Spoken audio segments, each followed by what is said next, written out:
3, 4.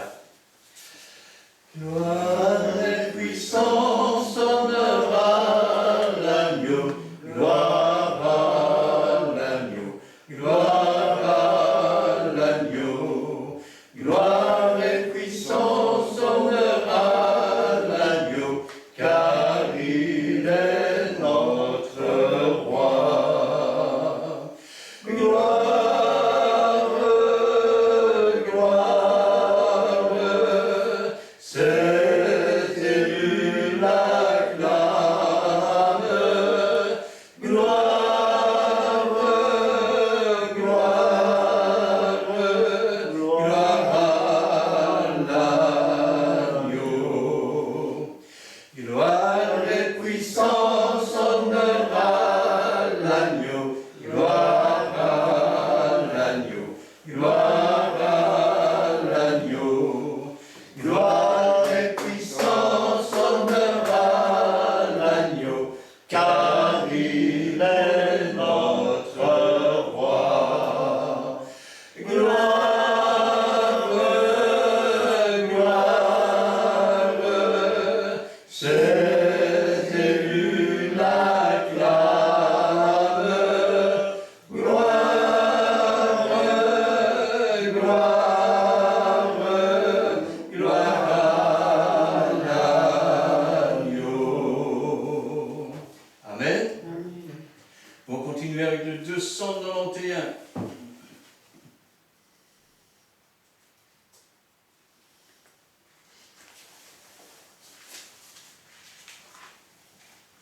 Trois.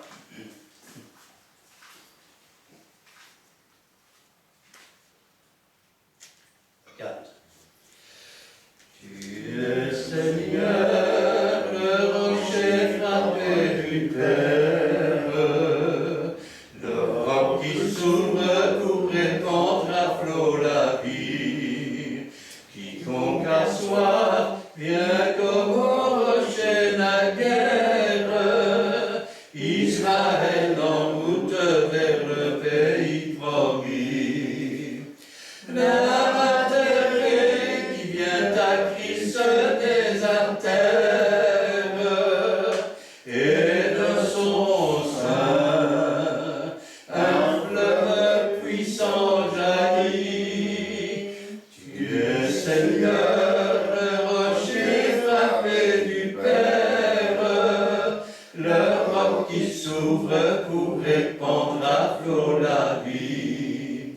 Tu es Seigneur, le rocher frappé du Père, le roc qui s'ouvre pour répandre à flot la vie. Quiconque a soif vient comme au rocher naguère. Israël en route vers le pays promis. La mater qui vient à Christ désaltère, et de son sein un fleuve puissant jaillit. Tu es Seigneur, le rocher frappé du Père, le roc qui s'ouvre pour répandre à flot la vie. Amen. Amen.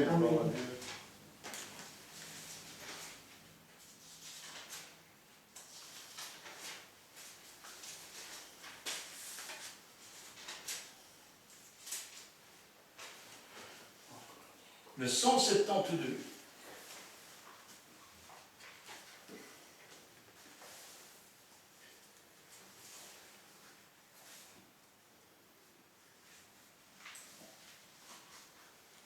Trois, 4. Le temps des décisions est venu pour ton âme, pour Christ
Pierre, chapitre 2, à partir du premier verset.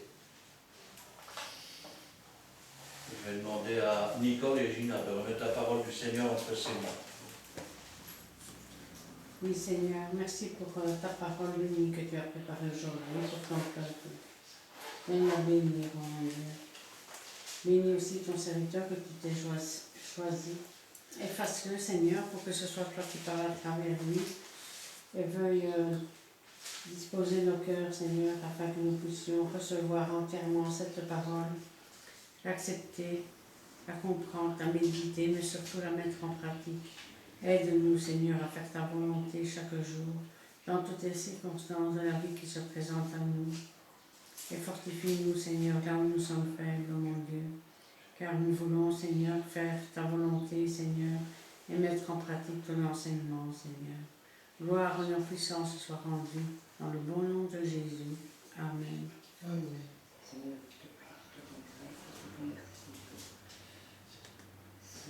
cette journée qu'on va passer ensemble, Seigneur mon Dieu, pour entendre ta parole. Je te remercie pour tous ces bienfaits que tu nous donnes chaque jour.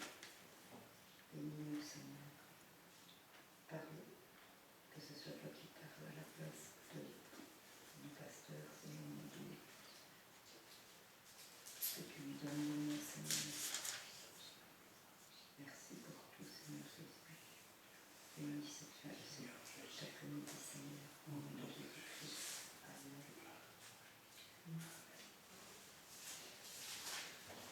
Amen. Rejetant donc toute malice et toute ruse, la dissimulation, l'envie et toute médisance, désirez comme des enfants nouveau-nés le lait spirituel et pur, afin que par lui vous croissiez pour le salut. Si vous avez goûté que le Seigneur est bon, approchez-vous de lui, pierre vivante, rejetée par les hommes, mais choisie et précieuse devant Dieu. Et vous-même, comme des pierres vivantes, édifiez-vous pour former une maison spirituelle, un saint sacerdoce, afin d'offrir des victimes spirituelles agréables à Dieu par Jésus-Christ. Car il est dit dans l'Écriture, « Voici, je mets en Sion une pierre angulaire, choisie, précieuse, et celui qui croit en elle ne sera point confus. » L'honneur est donc pour vous qui croyez. Mais pour les incrédules, la pierre qu'ont rejetée ceux qui bâtissaient est devenue la principale de l'angle, et une pierre d'achoppement, et un rocher de scandale. Ils s'y heurtent pour n'avoir pas cru à la parole, et c'est à cela qu'ils sont destinés. Vous, au contraire, vous êtes une race élue, un sacerdoce royal, une nation sainte, un peuple acquis, afin que vous annonciez les vertus de celui qui vous a appelé des ténèbres à son admirable lumière. Vous qui autrefois n'étiez pas un peuple et qui maintenant êtes le peuple de Dieu, vous qui n'aviez pas obtenu miséricorde et qui maintenant avez obtenu miséricorde. Amen.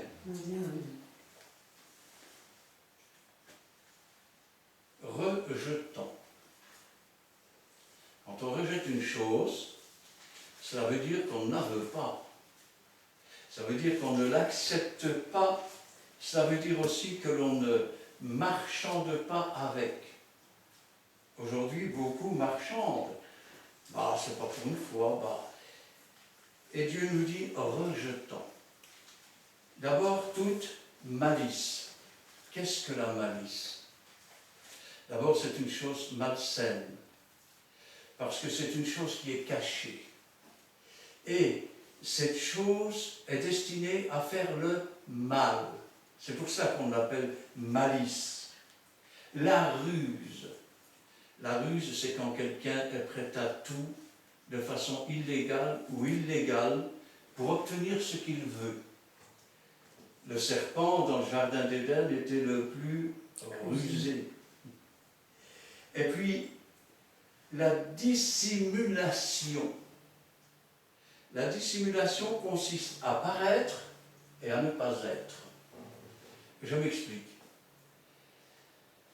beaucoup de gens aujourd'hui disent « je suis chrétien, je suis enfant de Dieu », mais dans la réalité, ils ne croient pas vraiment en Dieu. Parce que s'ils croyaient en Dieu, ils sauraient que Dieu est là à chaque instant avec eux, où qu'ils soient. Que Dieu sonde les cœurs, les reins, que la parole n'est pas encore sur la bouche, que déjà il la connaît. Il connaît nos pensées. Tout est nu et découvert devant lui.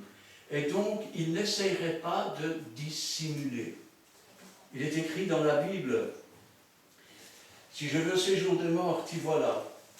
Si je me dis, là au moins je serai caché, tu es là encore. » Quel est l'endroit où Dieu n'est pas? Il est partout et il remplit toutes choses. L'envie, c'est souvent vouloir être à la place de l'autre. Et l'envie, c'est la jalousie. Et la jalousie, elle entraîne la méchanceté. Et la méchanceté, elle entraîne les malices et la ruse. Et toute médisance. La médisance, c'est parler mal de quelqu'un. Si tu as quelque chose contre ton frère, va trouver ton frère. Et puis, règle ça avec lui. La médisance, c'est quand on commence à... Chez nous, on dit autrement, on parle sur le dos des gens. Ça veut dire qu'on parle sur le dos d'un, on parle sur le dos de l'autre, on parle sur le dos de l'autre. Et puis, vous avez plusieurs personnes qui se mettent à parler, et qui se mettent à parler mal. C'est la médisance. Désirer. Alors, toutes les choses qu'on vient de citer, c'est ce qu'il faut rejeter. C'est ce qu'il faut repousser. C'est des choses avec lesquelles on ne marchande pas. Par contre, il y a des choses que nous devons désirer. Et désirer quelque chose, c'est avoir envie de cette chose. Parce que beaucoup de gens disent « oui, je voudrais tellement pouvoir… mais dans la réalité et au plus profond d'eux-mêmes, ils se plaisent bien dans leur péché. C'est une forme d'hypocrisie. Ah, si je pouvais sortir de mon péché, mais quelque part ils se sentent bien dans leur péché. Et ils ne font qu'assouvir leurs propres envies. Désirer comme des enfants nouveau-nés. Si tu ne nais de nouveau, tu ne peux même pas voir le royaume des cieux. Si tu nais d'eau et d'esprit, tu peux entrer dans le royaume des cieux. Mais avant de naître d'eau et d'esprit, il faut d'abord que tu naisses de nouveau. C'est ce que Jésus disait à Nicodème. Et Nicodème, qui pourtant était un docteur de la loi, dira « mais comment est-ce possible que je retourne dans le sein de ma mère et que je naisse de nouveau ?» Et le Seigneur lui dira « tu es docteur de la loi, tu ne connais pas ces choses. » Ça veut dire que toutes les études qu'il avait faites jusque-là ne l'avaient conduit à rien comprendre du tout. À ne pas savoir même parfois de quoi il parlait. Désirer comme des enfants nouveau-nés. Alors, le nouveau-né. Un nouveau-né, il ne commence pas par manger du beefsteak. C'est Paul qui disait « Je vous ai donné du lait et non de la nourriture solide, parce que vous ne pouviez pas le supporter et vous ne le pouvez pas encore. » Et pourtant, quand on regarde l'épître, on se dit « si c'est ça du lait… Alors, je vous ai donné, désiré comme des enfants nouveau-nés, le lait spirituel, mais pur. Parce qu'aujourd'hui, dans beaucoup d'endroits, ce n'est pas du lait spirituel pur, c'est une parole spirituelle donnée de façon charnelle et polluée. Vous savez qu'une seule mouche infecte toute l'huile. Eh oui. Et un peu de levure fait lever toute la pâte. Jésus disait, méfiez-vous du levain des pharisiens. Comme des enfants nouveau-nés, le lait spirituel est pur, afin que par lui, que par ce lait, vous croissiez, que vous grandissiez pour le salut, pour être sauvé, pour être je vais dire, non plus un appelé, non plus un nouveau-né, mais devenir un élu, un véritable élu. Parce qu'il y a beaucoup d'appelés. Et beaucoup ont été appelés. Mais il y a peu d'élus. Parce qu'à un moment donné, c'est l'éducation que l'on a reçue du monde qui prend le dessus. Mais moi, je pense que, je crois que, il paraît que. Ou alors, c'est notre orgueil. Je ne vais quand même pas faire ça, il ne faut quand même pas exagérer. Ça veut dire que on sert Dieu tant que ça nous plaît. Mais s'il y a une chose qui nous coûte, quelque part, par exemple, que nous devons abandonner des choses qui sont décrites comme malsaines dans la Bible, eh bien, on fait un choix. Dieu laisse le libre arbitre. Mais le choix que nous faisons, c'est celui de continuer les choses malsaines. Et pas de les abandonner. Si vous avez goûté que le Seigneur est bon,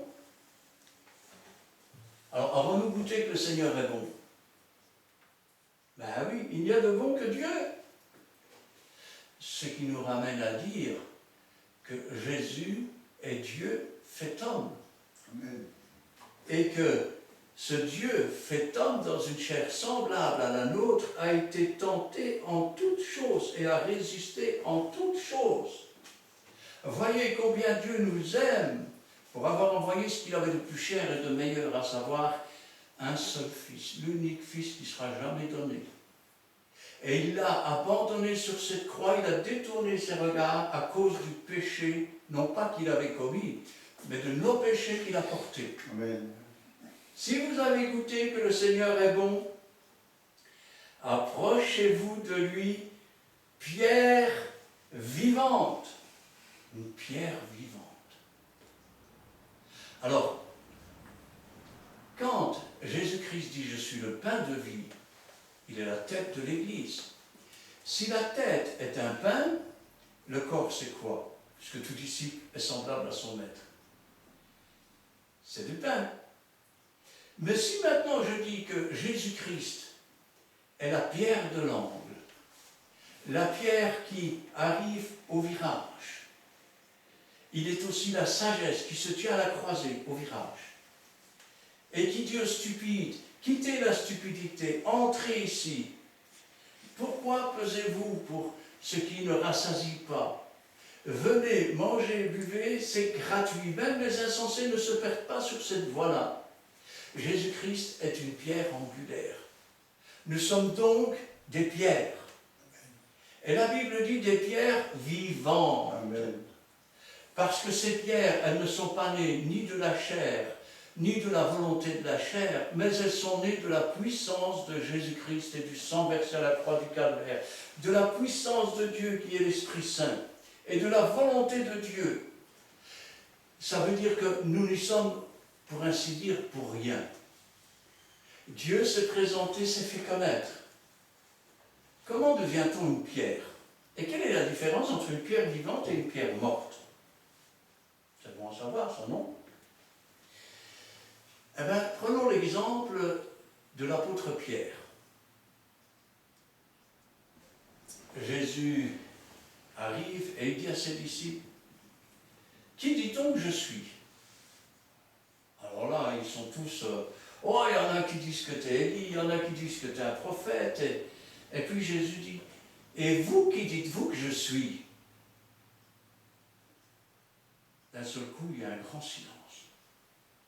Et Pierre dit, « Tu es le Christ, le Fils de Dieu qui devait venir dans le monde. » Et Jésus lui dit, « Tu es heureux, Simon, fils de Jonas, parce que ce ne sont pas la chair et le sang qui t'ont révélé ces choses, mais mon Père qui est là-haut dans les cieux. Pierre, tu es Pierre. Et sur cette pierre, Jésus, je bâtirai mon église. » Amen. Les pierres vivantes, ce sont des êtres humains, et je vais dire, qui ont été un peu comme un entonnoir. Ils ont reçu de la part de Dieu la révélation, et ils ont accepté cette révélation. À savoir que nul ne peut dire que Jésus-Christ est Seigneur si ce n'est par l'Esprit de Dieu. et que nul ne peut être sauvé s'il dit que Jésus-Christ est anathème.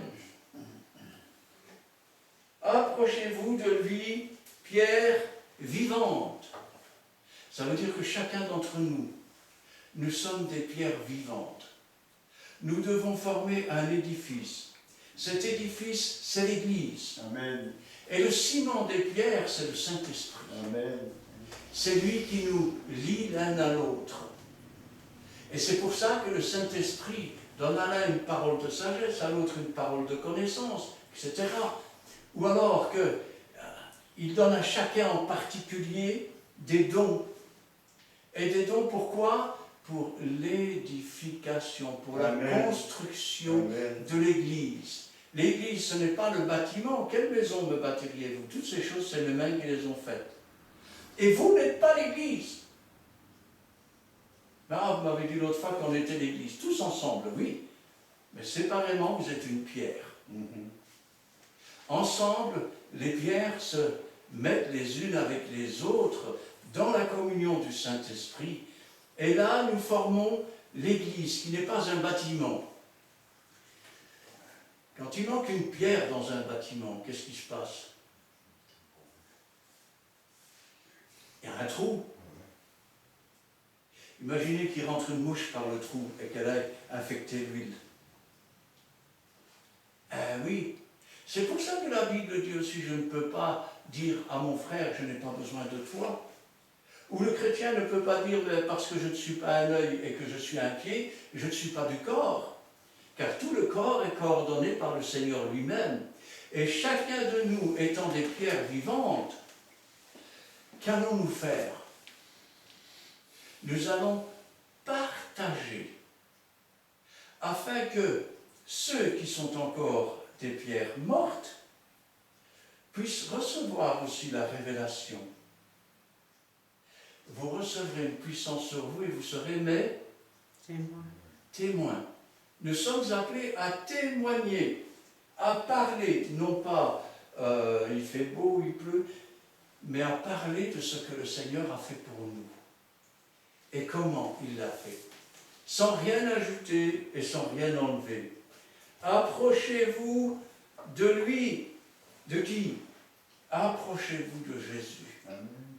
Élevez les mains vers le Seigneur. Il a donné sa vie pour chacun d'entre nous. Il nous a aimés comme personne ne nous a jamais aimés et comme personne ne nous aimera jamais. Parce qu'au travail, quand vous pointez votre carte, vous êtes un numéro.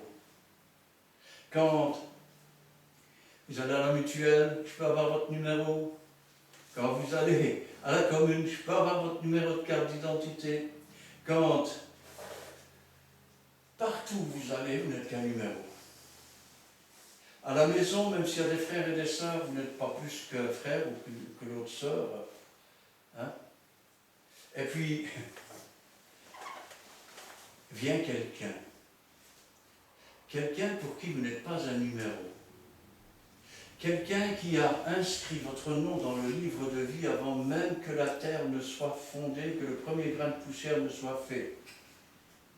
Et ce quelqu'un, c'est Jésus. Si vous aviez été tout seul à sauver sur la terre, il serait venu, il serait mort sur la croix. Amen. Chacun d'entre nous. Il nous connaît chacun par notre propre nom. Approchez-vous de lui, pierre vivante, rejetée des hommes. Je ne comprends pas bien. Le monde n'aime pas ce qui n'est pas à lui. Le monde aime ce qui est à lui.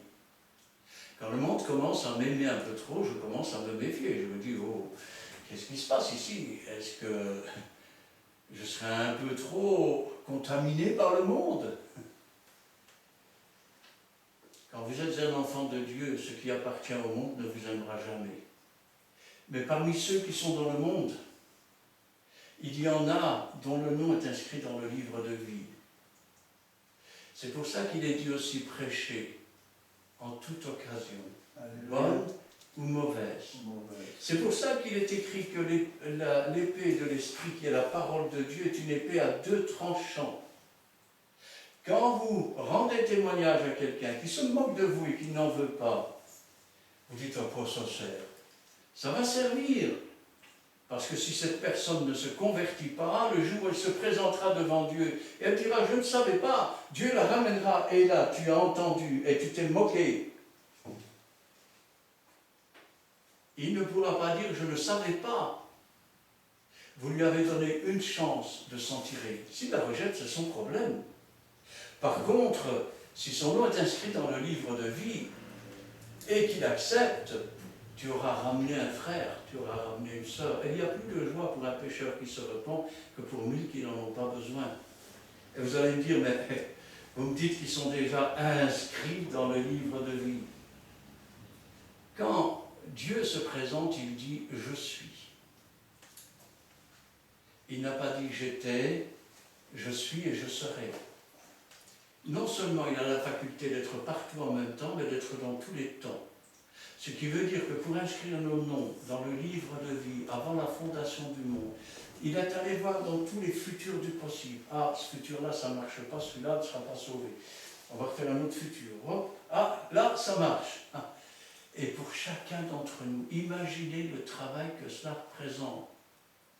Si vous aviez l'occasion, parce que parfois on se dit, mais... Et beaucoup de chrétiens, même parfois, quand ils sont dans la détresse, qu'est-ce qu'il fait Dieu pour moi? Et le païen te dit, ton Dieu, ce qu'il est, qu'est-ce qu'il fait pour toi?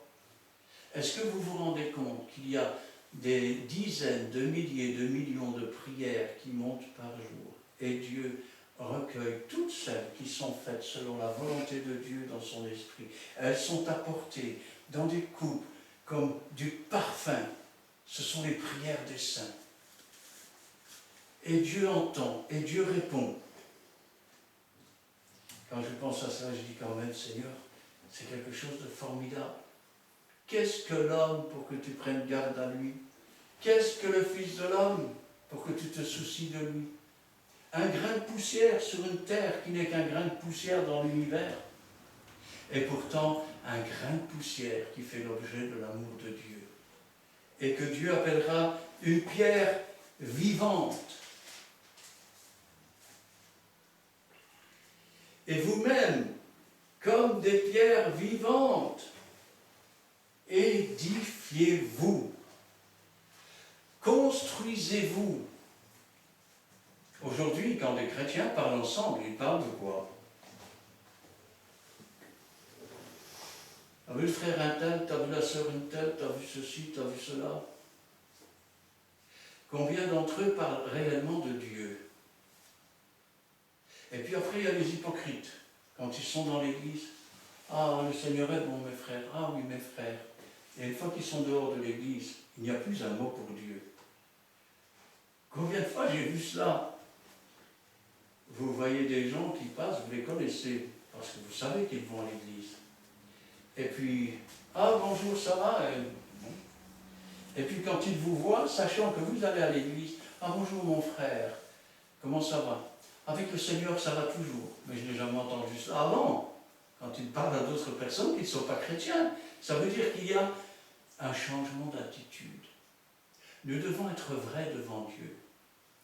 Ça veut dire que le pasteur qui est ici sur la tribune doit être le même quand il descend de la tribune. Il doit être le même quand il est à la maison. Il doit être le même avec ses enfants, il doit être le même avec ses petits-enfants. Il doit être le serviteur de Dieu. Et vous, et vous-même, comme des pierres vivantes, édifiez-vous, encouragez-vous. On l'a vu quand il faisait marquer « supportez-vous les uns les autres ». Soyons des supporters les uns pour les autres. Si ton frère est faible, tu as le choix entre deux possibilités. Tape sur son dos jusqu'à ce qu'il soit écrasé. Ou alors, tu saisis ton bras, tu le mets autour de son épaule et tu le portes pour qu'il puisse se redresser. Édifiez-vous pour former une maison. Mais pas n'importe quelle maison. Une maison spirituelle. Amen. Une maison spirituelle, pas une maison charnelle. Pas une maison mélange spirituel et charnel. Une maison spirituelle. Là où l'Esprit de Dieu règne en maître, tout est possible à celui qui croit. Et rien n'est impossible à celui qui croit. Et Jésus lui-même dira, ne t'ai-je pas dit que si tu crois, tu le verras s'accomplir. Quand je pense à cela, je pense à cette petite église où il y avait le frère Seymour. L'église était complètement délabrée. Et sa tribune, c'était 2 cageots de pommes. Avant la réunion, il se mettait derrière, il priait derrière ces cageots de pommes. Eh bien, dans cette église, les cancers ont été guéris. Des gens qui étaient amputés des bras, les bras ont repoussé. C'était un noir. C'était un noir. Et ça s'est passé dans la rue Azusa. Azusa, oui. La vraie Pentecôte. Pas celle qui a été, je vais dire, transmise après par la France, et avec les déviations que cela a entraîné.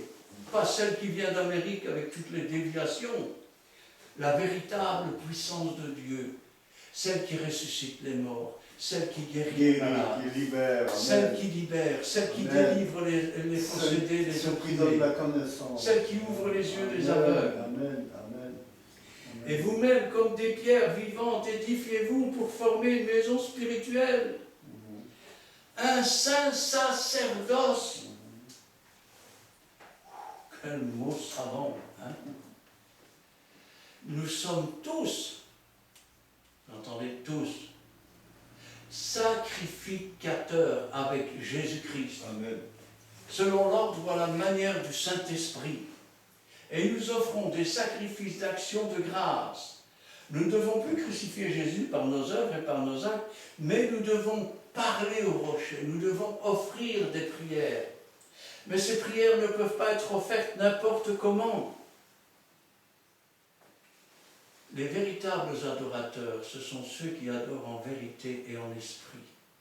Ce sont les pierres vivantes qui reçoivent du Saint-Esprit et qui, comme cela, peuvent communiquer par la bouche la volonté de Dieu.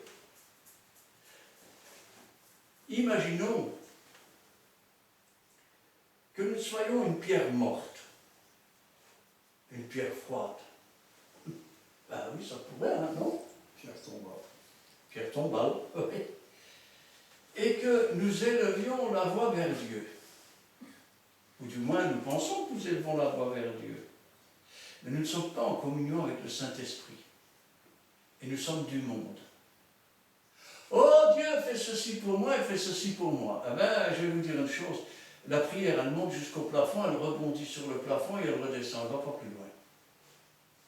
Alors que, si nous nous laissons inspirer par le Saint-Esprit, une pierre vivante, c'est ça.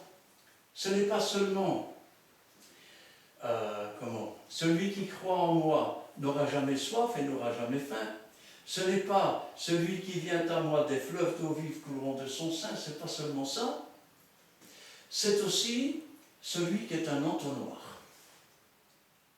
Avant de déverser, il doit être un entonnoir. Tu ouvres ta bouche et tu déverses. Mais ce n'est pas toi qui l'as rempli, ce n'est pas ton intelligence. Ce n'est pas je pense que, je crois que, il paraît que, et on m'a dit que, et on m'a enseigné que. Tu ouvres ta bouche et c'est Dieu qui l'a rempli. C'est Dieu qui l'a rempli. Et là, tu es un véritable sacrificateur avec Jésus-Christ. Jésus lui-même a dit, je ne fais pas les choses de moi-même, mais je fais les choses que j'ai vues faire par mon Père.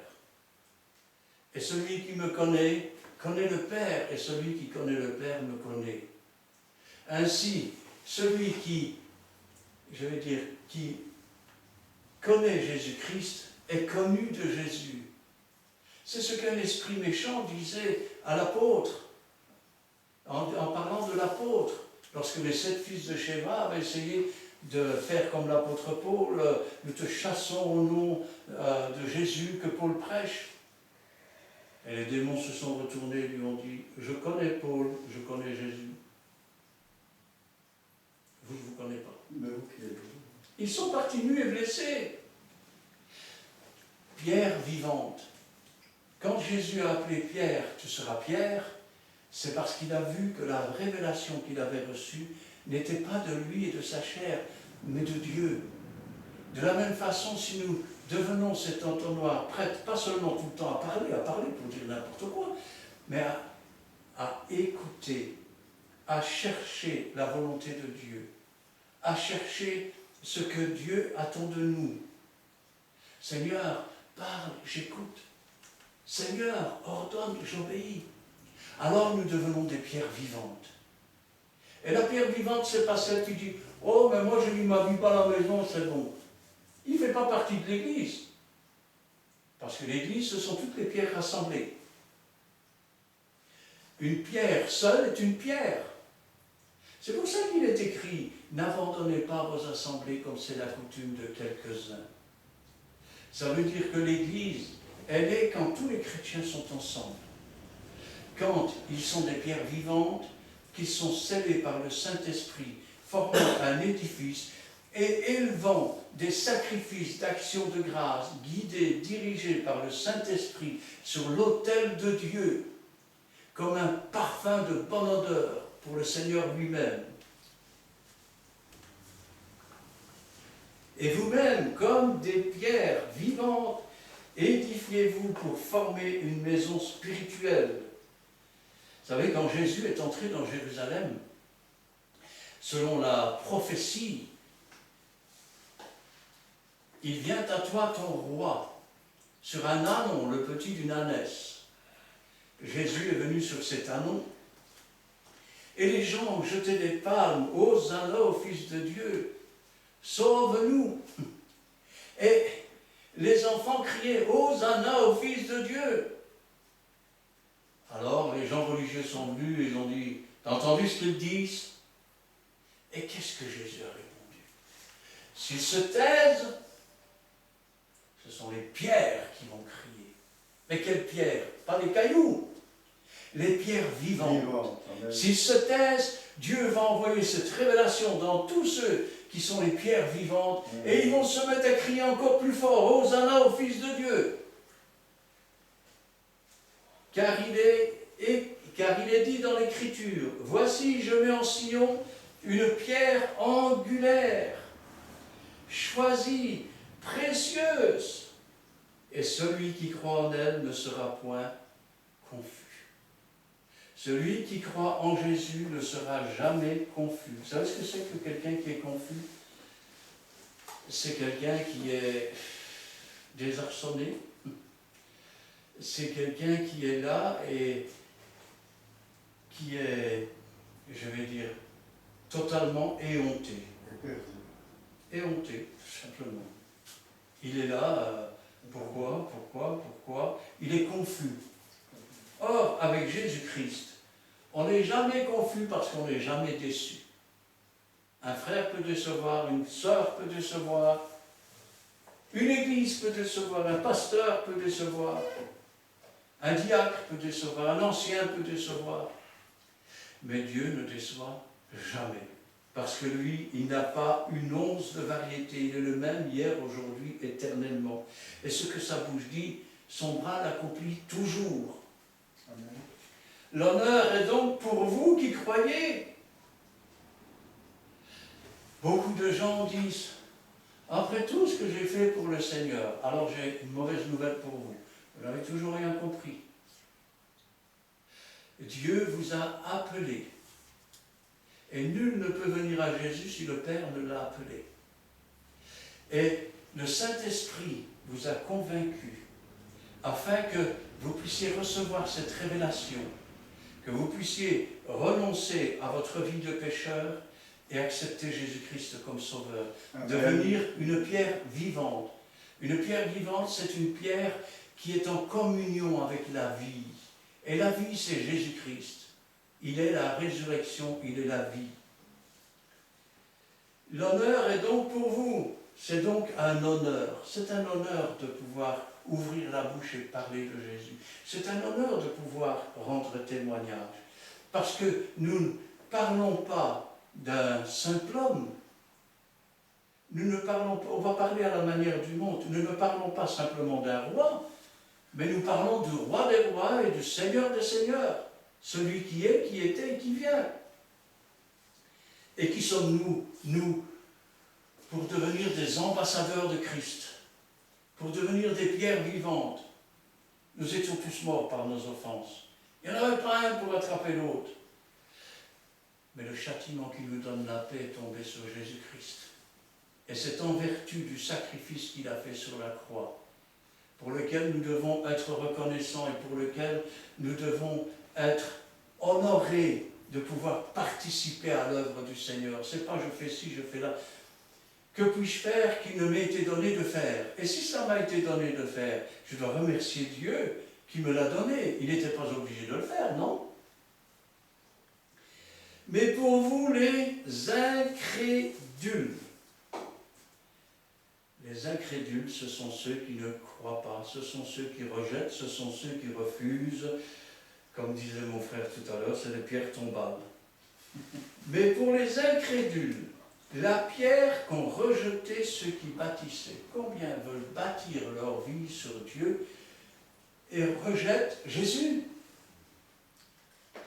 Ou alors, ils prennent une page de la Bible. Il est marqué ça.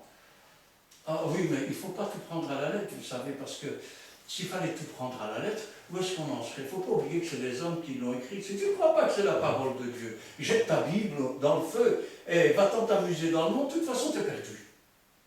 Celui qui croit à la vie, celui qui ne croit pas, n'a pas la vie, parce qu'il n'a pas cru au Fils unique. D'ailleurs, la lumière étant venue dans le monde, ils ont préféré les ténèbres, c'est le seul jugement. Mais pour les incrédules, la pierre qu'ont rejetée ceux qui bâtissaient est devenue la principale de l'angle. C'est une pierre d'achoppement et un rocher de scandale. Ça veut dire que chaque fois qu'il tombe sur ces passages qu'il rejette, il y a comme une espèce d'amertume. Et quand le Saint-Esprit les convainc que ce n'est pas ce qu'ils disent, mais c'est ce qui est marqué, c'est encore plus terrible. Parce qu'à ce moment-là, ils ne vont pas marquer la page pour en parler. Ils vont la marquer ou la coller pour ne plus l'ouvrir. Et c'est comme ça que dans certaines églises, on enseigne que l'Ancien Testament. Et dans d'autres églises, on enseigne que le Nouveau Testament, parce que l'Ancien, c'était pour dans le temps. Et ce que Dieu dit, peu importe. Après tout, si toute parole est bonne pour enseigner, pour corriger, pour encourager, parce qu'eux ont pris leur décision. Ce n'est pas la décision de Dieu, ce n'est pas la décision du Saint-Esprit. Et ils se heurtent à cette parole.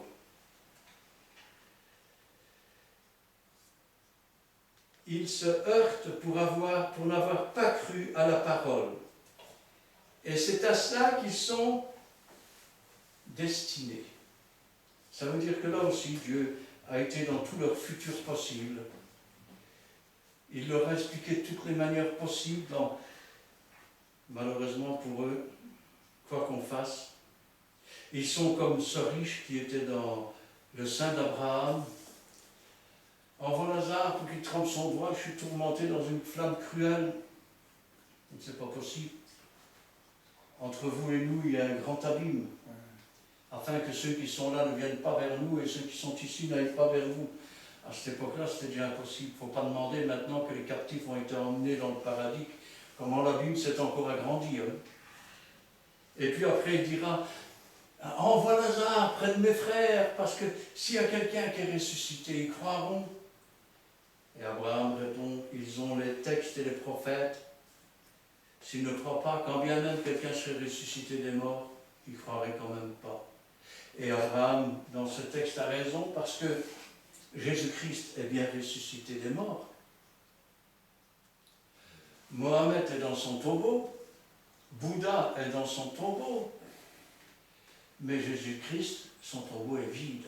Amen. Et il est vide parce qu'il est ressuscité d'entre les morts et parce qu'il a vaincu la mort. Et assis à la droite du Père. Vous, au contraire, nous, au contraire, vous êtes une race élue, une race élue. Nous ne sommes pas simplement des appelés. Beaucoup ont été appelés, ont refusé, ont rejeté. nous sommes une race élue. Amen. Vous savez, quand la différence, quand par exemple il y a une élection, eh bien les candidats se présentent, non? Alors les candidats se présentent, et puis il y a le peuple qui vote. Parlons pas de la Belgique, parce que quoi que tu votes, de toute façon, c'est tout un méli-mélo, et il y a même des minorités qui prennent le pouvoir contre la majorité. On devrait faire que 2 votes. Un vote pour les 2 qui ont le plus de voix, et puis un vote pour savoir lequel des 2 a le plus de voix. Et comme ça, il n'y aurait qu'un parti, il n'y aurait pas de discussion, comme on fait en France. Eh bien, une fois que les votes sont faits, on dépouille les votes. Et ceux qui ont le plus de votes, ce sont ceux qui sont élus. Quelle différence y a-t-il entre le candidat et l'élu? L'élu, c'est celui qui a le poste, et le candidat, c'est celui qui s'est présenté pensant avoir le poste. Eh bien, nous sommes une race qui ne sommes plus des appelés à peut-être, mais nous sommes une race qui est élue. Vous, au contraire, vous êtes une race élue, un sacerdoce. Nous sommes des prêtres, nous sommes des sacrificateurs. On n'offre pas d'animaux, mais nous offrons des actions de grâce. Ça veut dire nous remercions Dieu pour ce qu'il fait. Nous intercédons pour ceux qui sont dans la misère, pour ceux qui sont dans la maladie, pour ceux qui ne connaissent pas encore Jésus, afin que Dieu puisse toucher leur cœur. Mais il y a une différence entre la théorie et la pratique. Vous savez, je pourrais me promener dans toute la Belgique et dire un jour le Seigneur m'a demandé si je voulais être pasteur et ne rien faire. Ben oui. Et les gens diraient, ah, le Seigneur lui a demandé s'il voulait être pasteur. Mais tant que tu ne prends pas en charge ce que Dieu te donne, tu n'es rien. Tu n'es rien. Une dame qui vient à la maison, elle disait, je ne comprends pas parce que quand on parle d'être chrétien, il y a beaucoup de gens en Belgique qui disent je suis chrétien mais je ne pratique pas. Eh bien moi je suis boulanger mais je ne fais pas de pain. Est-ce que je suis vraiment un boulanger? Ou je prétends être un boulanger, mais comme je ne fais pas de pain, je ne suis toujours rien. Un chrétien qui ne fait pas la volonté de Dieu, il n'est rien. Il a beau dire je suis chrétien. Un pasteur, un ancien, un diacre qui a reçu un ministère et qui n'occupe pas son ministère, mais il n'est rien. Il n'est rien du tout. Un chrétien qui ne pratique pas la sanctification, il n'est rien. Puisque de toute façon, sans cette sanctification, il ne verra pas Dieu.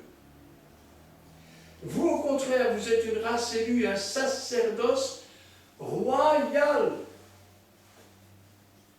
Quand j'entends parfois des chrétiens qui disent « je suis républicain », il faudra m'expliquer comment tu es républicain et que tu fais partie d'un peuple qui est dirigé par un roi. Parce que Jésus est roi. C'est d'ailleurs le motif de sa condamnation au-dessus de la croix. Il rit. Roi des Juifs. Je traduis en français. Roi des louanges de Dieu, de ceux qui peuvent être loués par Dieu parce qu'ils obéissent à Dieu, parce qu'ils marchent avec Dieu, parce qu'ils sont des pierres vivantes. Un peuple acquis. Ça veut dire quoi un peuple acquis? Ça veut dire un peuple acheté, ou un peuple racheté. Je vais vous raconter l'histoire. Elle m'a été racontée il y a des années pour vous faire comprendre ce que l'histoire de l'humanité et ce que Jésus a fait pour nous. C'est un petit garçon. Il avait sculpté un bateau, un beau bateau. Il avait mis des voiles. Et puis un jour, il est sorti près du lac, il a mis son bateau sur l'eau, et d'un coup le vent a poussé le bateau. et le bateau a disparu à l'horizon. Et l'enfant était triste, c'était son bateau, et son bateau s'était éloigné de lui. Il l'avait fait de ses propres mains, c'était son œuvre, mais elle avait disparu. Des années plus tard, il a grandi, et puis un jour, il passe près d'une espèce de magasin de brocante, et qu'est-ce qu'il voit dans la vitrine? Son bateau. Alors, il va près du marchand et il dit, c'est mon bateau qui est là, c'est moi qui l'ai fait avec mes mains. Et le marchand lui dit, non, c'est pas ton bateau, c'est le mien. Si tu veux l'avoir, il faut l'acheter. Combien c'est? Alors, comme il n'avait pas la somme, vous savez ce qu'il a fait? Il a économisé. Et puis quand il a eu tout l'argent, il est allé chercher son bateau, il a donné les sous, il a pris son bateau. Quand il est sorti, vous savez ce qu'il a dit au bateau? Tu es à moi, je t'ai fait et je t'ai racheté. C'est ce que Christ a fait pour nous. Nous nous sommes écartés de Dieu. Nous avons disparu de la vue de Dieu. Nous ne voulions plus voir Dieu. Mais Dieu lui a continué à nous aimer. Il nous a cherchés, il nous a trouvés, il nous a rachetés. Et il a dit, je t'ai fait, et maintenant je te rachète. Nous sommes un peuple acquis. Un peuple acquis. Afin, il y a un but quand même, non? Que vous annonciez les vertus de celui qui vous a appelé des ténèbres à son admirable lumière. Afin que vous annonciez tout ce que Dieu a fait pour vous, tout ce que Jésus a fait pour nous. Nous, qui autrefois n'étions pas un peuple, chacun suivait sa propre voie. Et l'Éternel l'a frappé pour l'iniquité de tous. Et il a fait de nous un peuple, le peuple des rachetés, le peuple de Dieu. Il a fait de nous l'épouse de Christ. Il a fait de nous la Sainte Jérusalem. Et je vis la Sainte Jérusalem préparée comme une épouse, aller à la rencontre de l'époux. Vous qui autrefois n'étiez pas un peuple et qui maintenant êtes le peuple de Dieu, vous vous rendez compte quel honneur?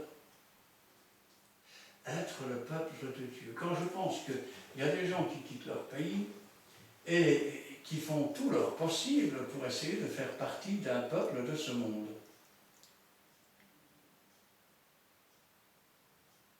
Et nous, qui n'avions rien demandé, Dieu a manifesté son amour. Nous qui n'avons rien mérité, Dieu a fait de nous le peuple de Dieu. Ça veut dire que notre patrie, elle n'est plus sur cette terre, elle est dans la cité céleste. Jésus a dit, je vais vous préparer une place. Et lorsque je vous aurai préparé une place, je reviendrai, je vous prendrai avec moi. Parce que là où je suis, je veux que vous y soyez aussi. Vous qui n'aviez pas obtenu miséricorde, et qui maintenant avez obtenu miséricorde. Vous qui étiez des pécheurs, et qui n'aviez pas obtenu le pardon qu'un coupable peut obtenir, vous avez maintenant obtenu le pardon. Mais pas pardonné parce qu'on s'est trompé, non, non. Malgré que nous étions coupables de toutes les choses dont Dieu aurait pu nous accuser, Dieu nous a pardonné. Et il nous a pardonné pourquoi? Parce que Christ a subi la punition que méritaient nos péchés. Amen. Et maintenant, vous avez obtenu. Si donc nous avons été pardonnés pour tout ce qui était coupable de notre part, alors soyons comme des enfants reconnaissants. Vous savez, j'ai un petit-fils qui était toujours en train de se plaindre. Ah, il ne peut pas voir ci, il ne peut pas voir là. Et il a été en vacances chez sa tante. Et puis là, il a vu comment ça se passe autrement. Toutes les familles ne sont pas aisées. Vous savez ce qu'il dit maintenant? En tout cas, je suis bien, moi, ici. Et j'ai tout ce que je veux. C'est vraiment formidable. Parce qu'il s'est rendu compte d'une chose. Qu'attendons-nous pour nous rendre compte de tout ce que Dieu a fait pour nous? Imaginez que Vous avez des riches sur la terre, ils ont construit un building qui vous regarde de haut. C'est qui toi? Non, j'ai pas le temps pour vous. Prends rendez-vous avec le roi. Et si on n'a même pas une ambulance pour t'amener chez les malades mentaux, tu vas peut-être recevoir une lettre en disant le roi a lu, mais c'est pas lui, il a lu, hein, ce sont ses secrétaires. Le roi a bien lu votre invitation et votre demande d'invitation. Malheureusement, ses occupations ne lui permettent pas. C'est ce qu'on appelle de la condescendance. Mais moi, quand j'invoque Dieu, il ne dort pas, il ne sommeille pas, il ne me dit pas reviens plus tard. Et quand Étienne était en train de mourir, Étienne a vu Jésus debout, ça veut dire que Jésus s'est levé de son trône pour l'accueillir. Nous avons un Dieu qui est formidable, un Dieu qui ne manque jamais. Ce qu'il dit, il le fait. Et à chaque instant, il prend soin de nous. Parce que s'il ne prenait pas soin de nous un seul instant, nous serions tous foutus. Amen. Amen. Nous allons prier. Éternel, notre Dieu, notre Père, nous te louons, nous te rendons grâce. Béni sois-tu et gloire à toi. Nous voulons te remercier, Seigneur, pour ta bonté, pour ta miséricorde. Nous voulons te remercier, Seigneur, pour les révélations que tu as pu nous donner, parce que tu as fait de nous des pierres vivantes, des pierres qui ne vivent pas selon la chair ou selon les pensées des hommes, mais des pierres qui vivent selon ta révélation, selon ce que tu nous donnes à connaître de toi-même, de ton trône et de ta parole. Béni sois-tu et gloire à toi, car nous n'avons rien mérité, nous ne mériterons jamais rien. Mais en toi, nous avons tout reçu. Amen. Que ta volonté soit faite, Seigneur, dans nos cœurs, dans nos vies. Et je veux te prier pour mes frères et mes sœurs ici présentes, et tous ceux qui sont autour de cette terre, Seigneur, afin que ta puissance révèle des choses, afin que nous comprenions, Seigneur, que si nous avons été sauvés, c'est afin aussi d'être des témoins, c'est afin aussi de faire des œuvres que tu as préparées d'avance, afin que nous ne soyons pas des pierres oublieuses, des pierres ingrates ou des pierres tombales, mais qu'au contraire, nous soyons vivants comme toi tu es vivant. Et qu'en toi, Seigneur, nous soyons vivants pour les siècles des siècles, que nous puissions être de véritables sacrificateurs, qu'ainsi, Seigneur, nous puissions présenter les adorations en vérité et en esprit, car ce sont les seuls que tu agrées. C'est pour cela, Seigneur, que nous te remercions, parce que nous n'avions rien, nos mains étaient vides, et c'est toi qui as rempli nos cœurs, c'est toi qui as rempli nos mains, c'est toi qui as rempli nos esprits, afin que nous puissions être en communion avec toi, avec ton Père, avec le ciel, afin que nous puissions parler avec toi et recevoir de toi. Béni sois-tu, Seigneur, nous qui ne sommes que de petites créatures, qui ne sommes que poussière. Dieu nous a donné la rédemption de nos âmes. Et un jour, tu viendras nous reprendre et tu nous donneras la rédemption de nos corps. C'est pourquoi, Seigneur, nous t'attendons. Viens, Seigneur Jésus, que ta volonté soit faite et que toute la gloire t'en revienne. Gloire au Père, gloire au Fils et gloire au Saint-Esprit. Amen. Amen.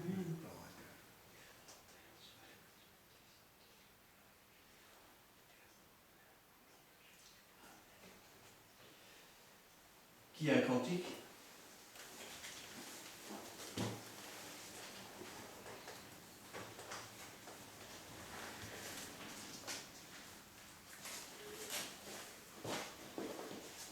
En attendant que vous m'en donniez un, j'en ai un ici, le 198.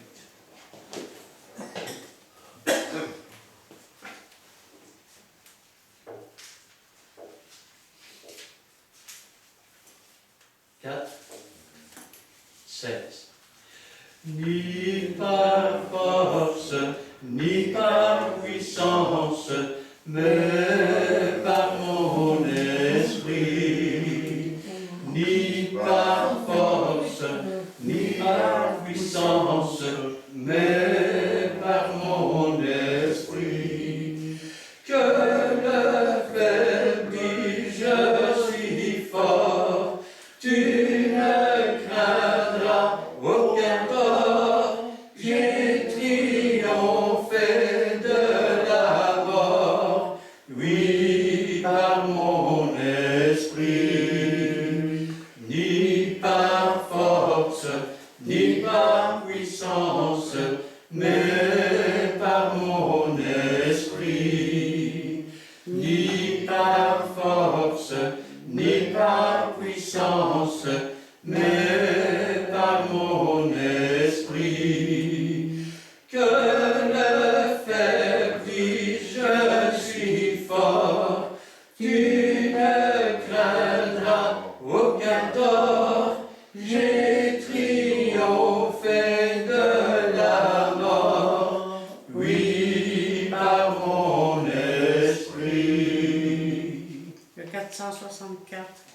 464.